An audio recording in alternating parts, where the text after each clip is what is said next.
Edie Lush, and I'm here at Hub Culture in Austin during South by Southwest. Really pleased to be talking about water today. Two distinguished guests. Michelle, you're the president and CEO of the Caterpillar Foundation. Gary, you're the co-founder and CEO Yes. of Water.org and Water Equity. Correct, yeah. So tell me, first of all, about your partnership and what it's all about. Yeah, we are all about partnerships with the foundation, and Water.org and Caterpillar Foundation have been together for almost 7 years. And our first grant, it was 5 years, and it proved out water credit, where you loan someone money so that they can actually hook up to get access to water. And they are innovative, Water.org, with their solutions. They continue to innovate. And we're at almost 1.3 million people just with Water.org to get access to water. So it's a very valued partnership, and we also talk a lot about what water does to change people's lives. We have to get people to understand what that connection is, both economically and from an education perspective. So they're helping us highlight this year the value of water, and what would you do for water? Would you speak for water, dig, will you invest? I will podcast for Podcast, water. there you go. Video You're for water. exactly. You're speaking for water. And you know, we need that because we're really trying to speak for those who are in need of access to water. So Gary and Water.org is a vital partner in this for us.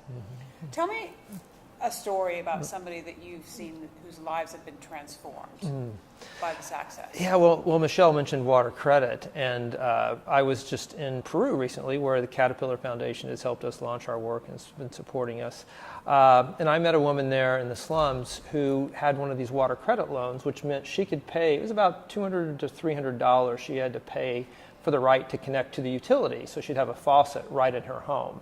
And now that she has that, she has very low payments for that. So before she had to buy water from a water vendor, she had to walk down this mountainside, go scoop the water out of this barrel that they would fill, and bring it back up to her home several times a day. Now she has a faucet right in her home. She was paying 13 times more per gallon of water for the water she had to walk down and buy than the water that's coming from her faucet now. So it's this potential that water unleashes. So that's all that savings in her pocket that she can use to, pay to send her kids to school, pay to improve the health, buy more vegetables for the family. So water is potential. And that woman represents about 200 million hours that women spend every day walking to collect water, and then sometimes having to pay for it. So those hours can all be put back into her family. What's next for you guys? What's your vision for how this partnership or what this year of water that you're focusing on will bring? Right. Well, we always will continue to invest in giving people access to water because there's over 800 million people that do not have access to clean water or water at all. And so we will continue to grow this partnership and the reach. This year, we're really going to hit about what will people do for water, like you're speaking for water. And we have people who will dig for water, who will invest in Water.org's Equity Fund. And also to explain the disparity in the value of water throughout the world. We take it for granted, quite frankly, in the United States.